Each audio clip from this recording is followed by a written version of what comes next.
Now next question of exercise 9.1 is question number 4 is find a point on the x axis। आपको कहा जा रहा है point find करो किस पर है, x axis.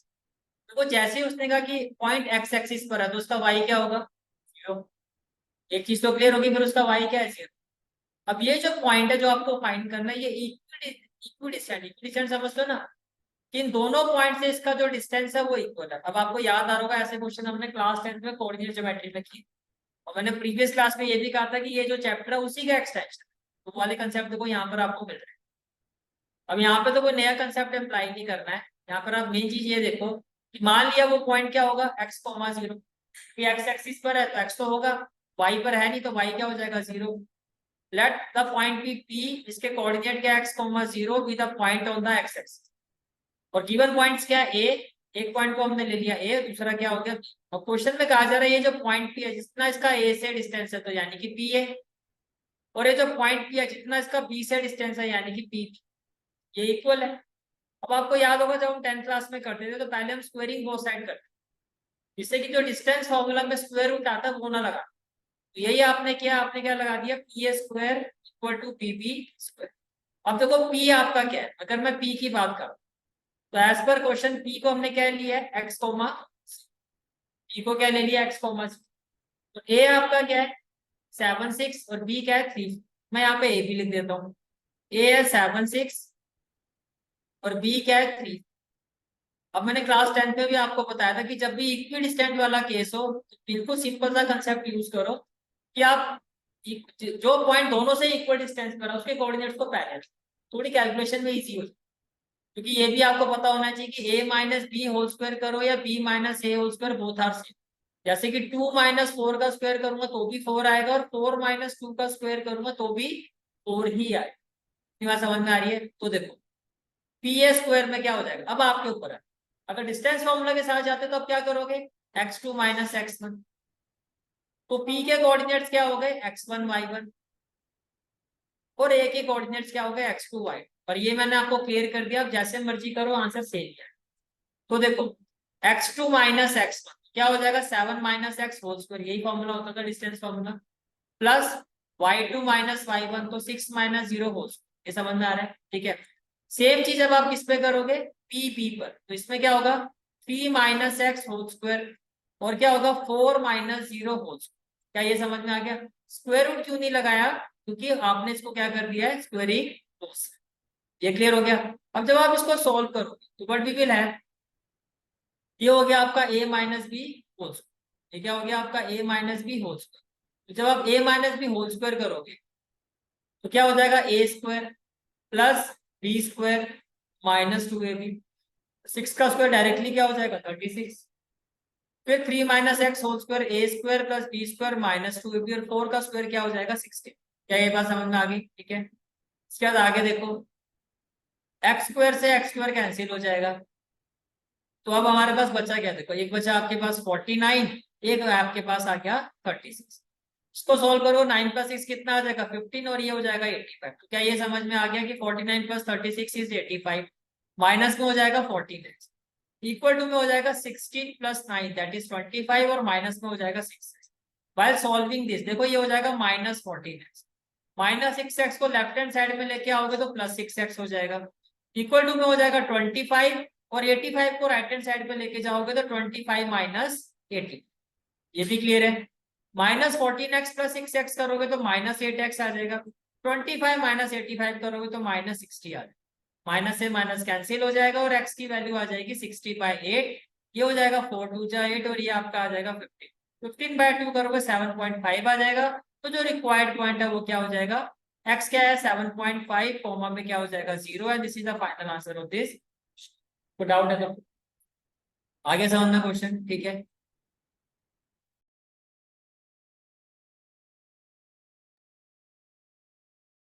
Next question is question number 5। Question number 5 is find the slope of a line. आपको कहा जा रहा है कि लाइन का slope find which passes through the origin. ये लाइन कहां से पास हो रही है, ओरिजिन से, यानी कि उस लाइन का एक पॉइंट तो हमें पता चल गया 0,0, और ये लाइन किस पॉइंट से पास कर रही है, mid point of the line segment joining the point P0, -4 and P8, अब ध्यान से देखो late us assume that this is the line L, ये किससे पास हो रही है, ओरिजिन से, तो ये पॉइंट मैंने ले लिया 0, और पी एक लाइन है, तो मैंने यहाँ पर ले लिया पी के कोऑर्डिनेट्स क्या है 0, -4, और पी के कोऑर्डिनेट्स क्या है 8, 0। क्या आप एग्री करते हो कि अगर ये लाइन इस पॉइंट से पास हो रही है तो ये पॉइंट जो है इस पूरी लाइन सेगमेंट का मिड पॉइंट होगा? क्वेश्चन में वो ये कह रहा है। अब आपको क्या कहा जा रहा है, इसका इस लाइन का, यानी कि से ये जो लाइन एल है, एल है, अब लाइन क्या होगी एल है, मुझे इस लाइन का स्लोप फाइंड करना है। पहले आपको क्या फाइंड करना होगा, मिड पॉइंट। किस फॉर्मूले से फाइंड करोगे, मिड पॉइंट फॉर्मूला क्या होता है 0 + 8/2, तो क्या हो जाएगा 4, -4 + 0/2 क्या हो जाएगा माइनस। अब अगर आपको किसी लाइन के दो कोऑर्डिनेट्स पता हो तो उसका स्लोप किसके इक्वल होता है, change in y coordinate upon change in x coordinate. तो क्या मैं बोल सकता हूँ ये जो लाइन एल एम है, ये जो लाइन एल एम है, इसका जो स्लोप होगा, लेट अस से द स्लोप हो गया m, ये किसके इक्वल होगा, L M capital M. Slope क्या हो गया slope y2 - y1 upon x2 - x1। तो देखो ये तो है x1 y, और ये क्या है आपका x2 y, तो y2 - y1 तो हो जाएगा -2 x2 - x1, ये हो जाएगा 4 - 0। Basically, it will be equal to -2/4, that is -1/2, and this is the final answer.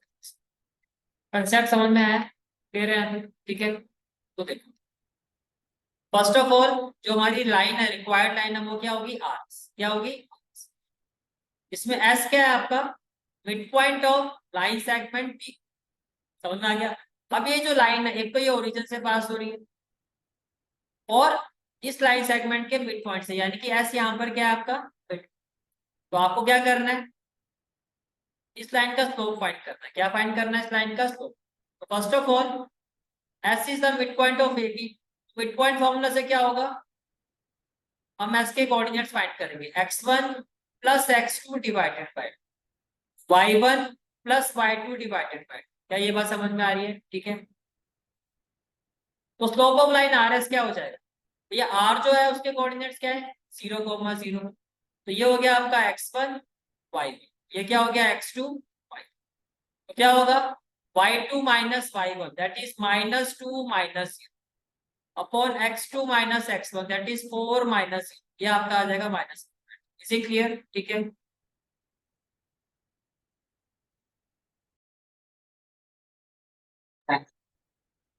Next question is question number 6 and this is an important question. Without using the Pythagoras theorem, भैया पहले clear कर दिया, Pythagoras theorem का तो use करना है।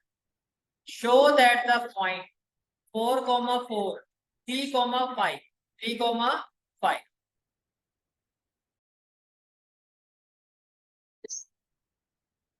3, 5 and -1, -1 are the vertices of the right angle triangle। देखो simple सी बात है, अब इसमें आपको करना क्या है, तीन वर्टिसेस है, इसको हम ले लेते हैं एक, ये हो गया वर्टेक्स बी और ये हो गया वर्टेक्स ए बी सी। तो जैसे मान लो एक राइट ट्रायंगल, उसकी तीन साइड होगी, एक साइड क्या होगी ए बी, एक साइड क्या होगी बी सी, एक साइड क्या होगी सी। पहले ये बताओ, ये समझ में आ रहा है।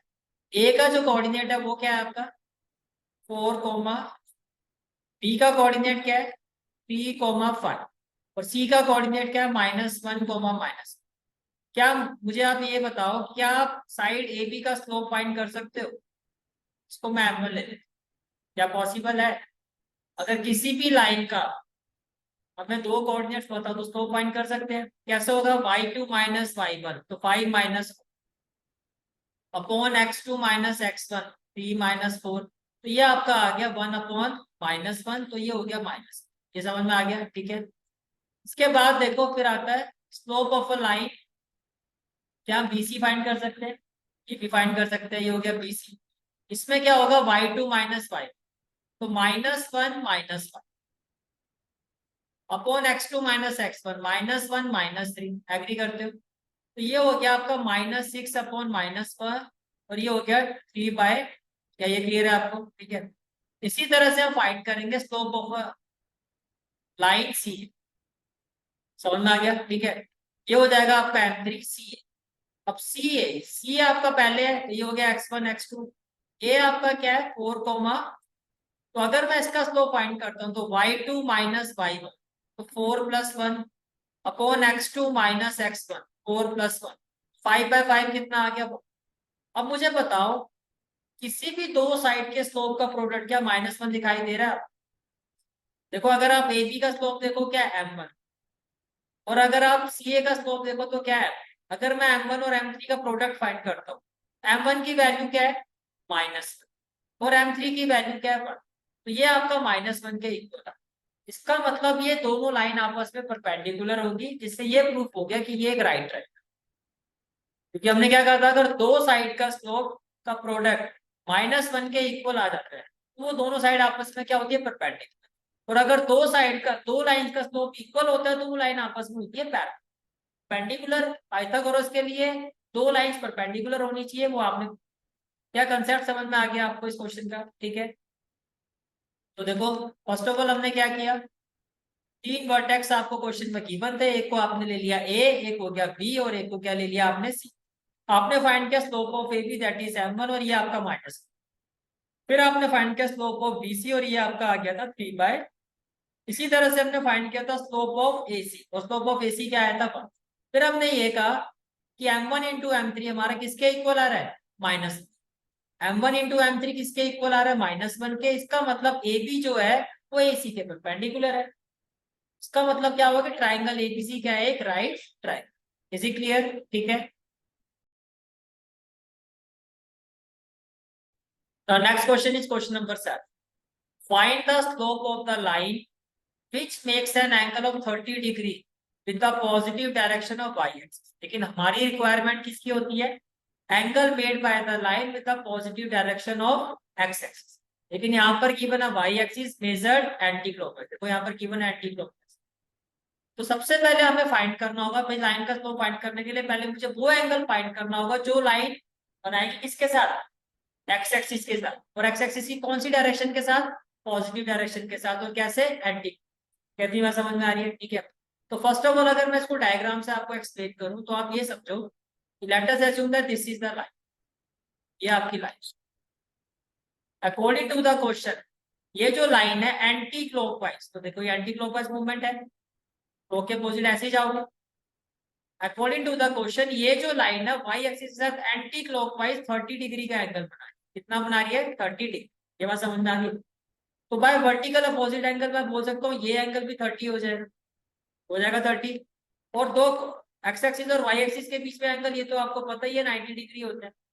मुझे एंगल फाइंड करना है कि ये जो लाइन है एंटी क्लॉकवाइज पॉजिटिव डायरेक्शन के साथ कितना एंगल बनाएगी। मुझे ये थीटा फाइंड करना।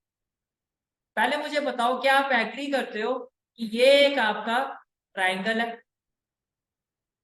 और क्या एग्री करते हो उसके हिसाब से ये जो एंगल है जो आपको फाइंड करना है थीटा, ये एक्सटीरियर एंगल है इस ट्राइंगल का। अब क्या किसी को पता है एक्सटीरियर एंगल प्रॉपर्टी क्या कहती है? कि किसी भी ट्राइंगल का जो एक्सटीरियर एंगल होता है वो इंटीरियर अपोजिट एंगल के सम के इक्वल होता है। इस हिसाब से थीटा क्या हो गया आपका? 120 डिग्री। थीटा 120 डिग्री हुआ। थीटा 120 होने का मतलब 10 कौन से क्वाड्रेंट में चला गया? सेकंड। सेकंड क्वाड्रेंट में जाने का मतलब नेगेटिव। अब अगर स्लोप हमारा नेगेटिव होता था यानी कि 0 से छोटा होता था तो लाइन लेफ्ट वाली साइड में जाती थी ना। देखो ये लाइन लेफ्ट वाली साइड, क्वेश्चन के हिसाब से भी और वैसे भी देखो कंसेप्चुअली तो ये इसी तरह से जाएगा। ये बात समझ में आ गई? क्या अब आपको समझ में आ गया कि थीटा की वैल्यू 120 डिग्री है? यानी कि ये जो थीटा है वो किसके इक्वल होगा? 90+30। थीटा किसके इक्वल होगा? 90+30। अब देखो 90+30 किसके इक्वल होता है? भाई कॉम्प्लीमेंट्री एंगल का कंसेप्ट है, ध्यान से समझना। ये मैं आपको पहले भी चैप्टर 3 में भी समझाया था कि 90 वाली यानी कि वाई एक्सिस पर जो होता है फंक्शन चेंज होता है और एक्स एक्सिस पे फंक्शन चेंज नहीं होता है। अब 90+थीटा की अगर हम बात कर रहे हैं, पहली बात तो 90 डिग्री के रिस्पेक्ट में चेंज हो रहा है, वाई एक्सिस के रिस्पेक्ट में चेंज होगा तो 10 किस में चेंज होता है? कॉर्ड। और जिस क्वाड्रेंट में ये 10 है 90+थीटा सेकंड क्वाड्रेंट में, सेकंड क्वाड्रेंट में आपको पता है 10 नेगेटिव। इसका मतलब 10 90+30 डिग्री क्या होगा? -cot 30 degree. क्या इतनी बात समझ में आ गई? और cot 30 की वैल्यू क्या होती है? माइनस। क्या आपका आंसर है? कोई डाउट है तो समझ में आ गया? क्लियर है क्वेश्चन? ठीक है,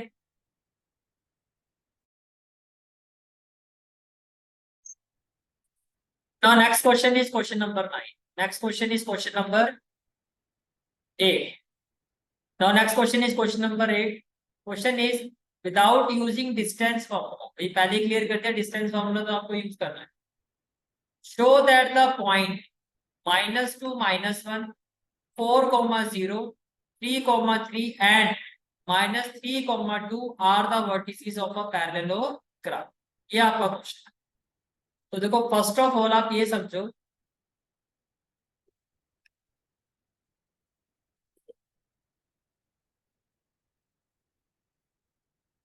इसे दिस इज द पैरेलल. ये क्या है आपका पैरेलल. ठीक है. अब इस पॉइंट को हम ले लेते हैं ए. फर्स्ट पॉइंट क्या हो गया वर्टेक्स. तो ये हो गया ए. ए क्या है आपका -2, ये हो गया वर्टेक्स बी. बी आपका क्या है 4, 0. डी आपका क्या है 4, 0. ये हो गया आपका वर्टेक्स सी. सी आपका क्या है 3, 3 और ये हो गया आपका वर्टेक्स डी. तो डी आपका क्या है -3, 2.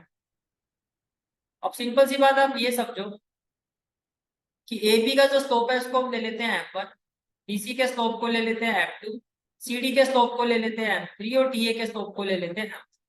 अब फटाफट मुझे बताओ अगर मैं m1 का स्लोप निकालूंगा तो क्या होगा y2 - y1 0 + 1 1 upon x2 - x1 4 + 2 6. ये बात 1/6 आ रहा है. m2 फाइंड करते हैं. m2 में देखो क्या होगा यानी कि bc यानी कि y2 - y1 3 - 0 क्या होगा 3, x2 - x1 3 - 4 क्या होगा माइनस. तो ये आ रहा है माइनस. ये भी क्लियर हो गया. ठीक है. इसी तरह से अगर मैं सी डी की बात करता हूँ सी डी तो y2 - y1 2 - 3 कितना होगा -1, x2 - x1 -3 क्या होगा -6 कट के आ जाएगा 1/6. इसी तरह से अगर मैं m4 फाइंड करता हूँ या डी ए तो y2 - y1 -1 और -2 कितना हो जाएगा -3, x2 - 2 + 3 तो क्या हो जाएगा 1. तो ये कितना आ गया माइनस. अब आप क्या एग्री करते हो कि m3 और m1 ये इक्वल है. अगर लाइन दो लाइन के स्लोप इक्वल हो तो वो लाइन पैरेलल हमने पढ़ा था. इसका मतलब जो ए बी है आपका वो किसके पैरेलल है सी डी. ए बी किसके पैरेलल है आपका सी डी. ये समझ में आ गया. इसी तरह से क्या आप एग्री करते हो कि बीसी का जो स्लोप है वो डीए का जो स्लोप है ये भी इक्वल है. इसका मतलब ये दो लाइन भी पैरेलल है. अगर किसी भी क्वाड्रिलेटरल में दो पेयर ऑफ पैरेलल साइड्स होती है तो उसको क्या कहा जाता है. कंसेप्ट समझ में आ गया. ठीक है. तो बस इस तरह से आपको एक क्वाड्रिलेटरल बनाना है पैरेललोग्राम की फॉर्म में. आप ए बी का स्लोप निकाल के दिखा दोगे 1/6 आ जाएगा. सी डी का स्लोप निकालोगे 1/6 यानी कि अपोजिट साइड का स्लोप आपका क्या आ रहा है इक्वल है. क्या इतनी बात समझ में आ रही है. ठीक है. Then we will find the slope. तो इससे क्या प्रूफ हो गया कि slope of A B is equal to slope of C D. तो यहाँ से प्रूफ हो गया कि ए बी जो है वो सी डी के पैरेलल. इसी तरह से फिर आप फाइंड करोगे स्लोप ऑफ ए डी और बी सी. इसका स्लोप ऑफ ए बी और बी सी ये भी आपका -3 और -3 आएगा. इससे ये प्रूफ हो जाएगा कि दोनों का स्लोप क्या इक्वल है. तो ये दोनों लाइन भी क्या होंगी parallel. As opposite sides are parallel तो एबीसीडी इज अ पैरेलल. तेरा क्वेश्चन. ठीक है. Next question is question number 9. Find the angle between the x axis and the line joining the point 3, -1 and 4, -. Okay. First of all आप ये समझो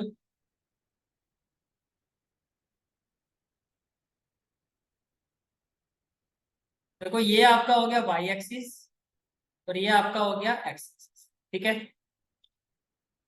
अब जो line है उसके दो कोऑर्डिनेट्स आपको गिवन है. एक हो गया ए एक हो गया बी. अगर मैं रफली इसका स्लोप निकालता हूं तो आप क्या कहोगे y2 - y. तो -2 + 1 कितना हो जाएगा 1 -1 और x2 - x1 ये हो जाएगा. तो बेसिकली इसका स्लोप नेगेटिव आ रहा है.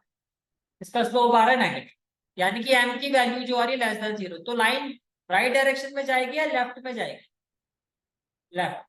तो लाइन की जो डायरेक्शन है वो टूवर्ड्स क्या होगी लेफ्ट. यानी कि कुछ लाइन हमारी जो होगी वो इस तरह से. ये समझ में आ गया. ठीक है. अब देखो क्वेश्चन क्या है आपका. क्वेश्चन ये था आपका कि find the angle between the x axis. तो ये आपका एक्स एक्सिस ये आपका क्या है एक्स एक्सिस है. And the line joining this and this. तो ये पॉइंट तो आपने लाइन में ले लिया, एक पॉइंट हो गया आपका 3,-1। तो 3,-1 कहीं मैं यहाँ ले लेता हूँ, और 4,-2 मैं कहीं यहाँ ले लेता हूँ। तो ये हो गया पॉइंट ए, ये हो गया पॉइंट। अब इसका स्लोप आ रहा है माइनस। अब आपको पता स्लोप ऑफ अ लाइन वो किसके इक्वल होता है, tan थीटा। इसका मतलब tan थीटा की वैल्यू क्या होगी, माइनस। ये एग्री कर लो, ठीक है। अब -1 का मतलब क्या हो गया कि tan थीटा जो है आपका it is equal to -tan π/4। क्या मैं -tan π/4 को ऐसे ले सकता हूँ, tan pi minus π/4, because second quadrant में नेगेटिव होता है। और जब आप इसको सॉल्व करोगे, तो थीटा की tan थीटा इक्वल टू क्या आ जाएगा, tan थीटा इक्वल टू आएगा tan 3π/4। इसका मतलब थीटा की वैल्यू क्या होगी, 3π/4 which is equal to 135 degree. And this is the final answer of this question कि जो एंगल होगा वो कितना होगा, 135। ऑब्ट्यूज एंगल है तो एम की वैल्यू लेस देन 0 है। इसी वजह से जो आपकी लाइन है टूवर्ड्स लेफ्ट डायरेक्शन। क्या इतनी बात समझ में आ रही है, ठीक है। अब इसकी प्रेजेंटेशन देखो, तो इस तरह से आपका ये डायग्राम बने। आपको ये थीटा फाइंड करना, क्या फाइंड करना है, थीटा। तो आपने क्या कहा कि इस लाइन पर दो कोऑर्डिनेट्स गिवन है ए और बी, 3,-1। मान लेते हैं ये 3 है तो ये -1 हो गया, 3,-1। और अगर ये पॉइंट 4 है तो ये हो गया 4,-।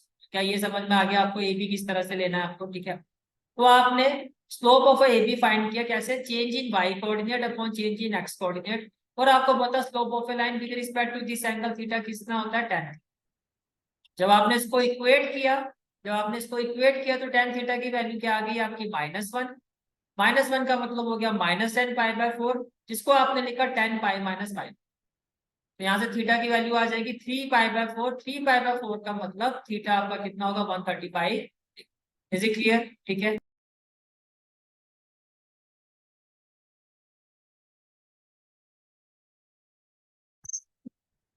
Next question is question number 10। तो क्वेश्चन नंबर 10 क्या है आपका, the slope of a line is double of the slope of another line. आपको कहा जा रहा है एक जो लाइन का स्लोप है उसकी वैल्यू दूसरी लाइन के स्लोप की डबल। मानो जो अनदर लाइन का स्लोप है, अगर मैं कहता हूँ ये x है, तो फिर ये कितना होना चाहिए, 2x। एक स्लोप की वैल्यू अगर मैं x लेता हूँ, इसको अगर मैं x लेता हूँ, तो slope of a line double of the slope of another line, तो ये कितना होगा, 2x। फिर आपको कहा जा रहा है टेंजेंट का मतलब tan of the angle between them is 1/3। आपको याद होगा हमने फॉर्मूला पढ़ा था, tan theta is equal to m2 minus m1 upon 1 plus m1 m। ये कब अप्लाई होता है, जब दो लाइन के स्लोप गिवन। तो यहाँ पे दो स्लोप गिवन है, से अगर ये m1 है तो ये क्या हो जाएगा m। समझ में आ रहा है। और tan थीटा की वैल्यू कितनी गिवन है आपको, 1/3। तो tangent of the angle between them is 1/3। तो आपको slope of the line find करना है, यानी कि m1 और m2, ये जो x और 2x आपने लिया इसकी एक्जैक्टली वैल्यू क्या हो। क्या क्वेश्चन समझ में आ गया आप लोगों को, ठीक है। तो अब आप ये देखो, ये जो आपका 10 क्वेश्चन है, फर्स्ट ऑफ ऑल क्या एग्री करते हो, tan अल्फा की वैल्यू गिवन है आपको 1/3।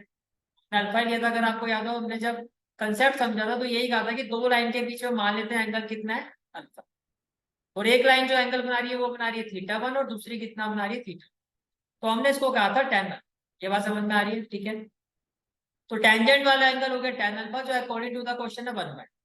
अब मान लेते हैं फर्स्ट लाइन का जो स्लोप है m1 वो कितना है आपका x, जब इसको m भी ले सकते हो।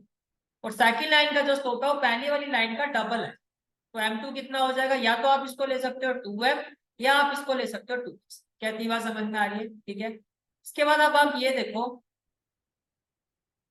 कि tan अल्फा की वैल्यू क्या होती है, m2 minus m1 upon 1 plus m1 m2।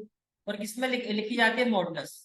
क्योंकि एक्यूट एंगल को हमें क्या, because of the acute angle हमें इसको क्या रखना होता है, पॉजिटिव। अब tan अल्फा की वैल्यू क्या है, 1/3। m2 अगर इन टर्म्स ऑफ m लेते हो तो 2m है, और m1 in terms of m क्या है, m। फिर m1 की जगह क्या आ जाएगा, m, और m2 की जगह क्या हो जाएगा, 2। क्या इतनी बात समझ में आ रही है, ठीक है। और अगर इसको x की फॉर्म में लेते हो, आप किस फॉर्म में लेते हो, x की फॉर्म में, तो m2 की वैल्यू क्या है, 2x। m1 की वैल्यू क्या है, x। और यहाँ पर m1 की वैल्यू क्या है, x, और m2 की जगह क्या हो जाएगा, 2x। क्या दोनों ही तरह से समझ में आ रहा है क्वेश्चन, जैसे आप करना चाहो वैसे आप कर सकते हो, ठीक है। तो x की फॉर्म में देखो, ये तो आपको पता ही होगा, जब मॉडुलस का साइन रिमूव किया जाता है तो उसमें प्लस माइनस दोनों आते हैं। क्योंकि मॉडुलस की वैल्यू जैसे mod 4, एक्चुअल में इसकी वैल्यू क्या होगी, +4 और -4। उसी तरह से जो मॉडुलस वैल्यू है ये किसके इक्वल होगी, +-x अपॉन 1 + 2x। क्या इतनी बात समझ में आ रही है, ठीक है। लेकिन हम यहाँ पे कौन सा साइन लेंगे, पॉजिटिव। क्यों? क्योंकि एंगल क्या है आपका 1/3 होने का मतलब पॉजिटिव है। इसका मतलब ये जो वैल्यू है वो किसके इक्वल होनी चाहिए, plus of x upon 1 + 2x। क्या ये बात समझ में आ रही है? नहीं, देखो इस पर आप दोनों ही वैल्यू से इसको सॉल्व करो, हाँ में हाँ नहीं मिलाना। आपको वैल्यू किसकी निकालनी है, एक्स। फर्स्ट ऑफ ऑल देखो, taking positive sign, first of all क्या होगा, टेकिंग पॉजिटिव साइन, तो 1/3 इक्वल टू क्या हो जाएगा, प्लस ऑफ दिस वैल्यू। क्या एग्री करते हो? क्लियर हो गया यहाँ तक? ठीक है। तो जैसे आप इसको पॉजिटिव साइन के इक्वेट करोगे तो 1/3 किसके इक्वल आ जाएगा, एक्स अपॉन 1 + 2x। अब क्रॉस मल्टीप्लाई कर, क्या करो, क्रॉस मल्टीप्लाई। तो जब आप क्रॉस मल्टीप्लाई करोगे तो ये कितना आ जाएगा, 1 को मैं इससे मल्टीप्लाई करूंगा तो एग्री करते हो 1 + 2x²। तो 3 को x से मल्टीप्लाई करूंगा तो क्या आ जाएगा, 3x। तो while solving this what we will have, 2x² + 3x को यहाँ लेके जाओगे, -3x + 1 इक्वल टू क्या हो जाएगा, 0।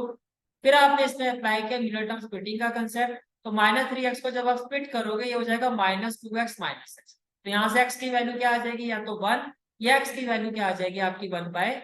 कितनी बात समझ में आ गई? ठीक है, ओके। तो क्या आप एग्री करते हो कि m1 की वैल्यू अगर x होगी तो क्या होगी, 1, और x की अगर m1 पता, अगर m1 की वैल्यू x है तो कितना होगा, 1। या तो वैल्यू क्या होगी 1, या x की वैल्यू क्या होगी 1/। तो m2 क्या इसका डबल है, अगर x की वैल्यू 1 है तो 2x कितना होगा, 2, और m2 कितना होगा आपका 1। क्या इतनी बात समझ में आ गई? क्लियर है यहाँ तक? ठीक है।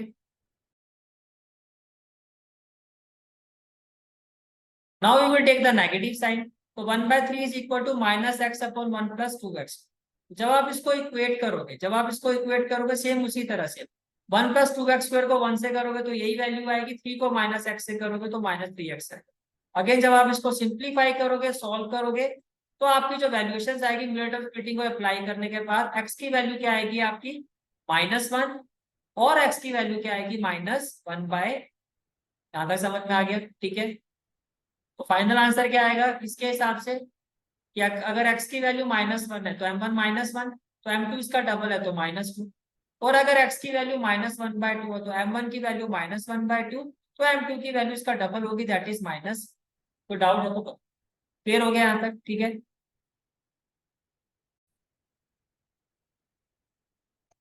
Next question is question number 11। A line passes through x1, y1 and h, k. If the slope of the line is f, show that k minus y1 equal to m h minus x. देखो simple सी बात है, slope of the line क्या है, m, और अगर दो coordinate उस line के गिवन हो तो स्लोप निकल जाएगा। क्या होगा, y2 - y1, तो आप क्या कहोगे, k - y1, अपॉन में क्या होगा, x2 - x1, तो आप क्या कहोगे, h - x1। अब क्रॉस मल्टीप्लाई करो तो आप एग्री करते हो k - y1 equal to m into h - x1। यही आपको क्लियर हो गया question? This is for today's class. I hope you like this class, and if you like this class then do like, share and subscribe my channel. And don't forget to press the bell icon. Bell icon press करने से क्या होगा, जो भी मैं lecture upload करूंगा you will get the notification of that lecture. Thanks for watching this video. जहाँ तक आपके मैथ्स कोर्स की बात है, कंप्लीट मैथमेटिक्स कोर्स की जो प्लेलिस्ट का लिंक है वो आपको डिस्क्रिप्शन सेक्शन में मिल जाएगा। So bye, take care and have a great day.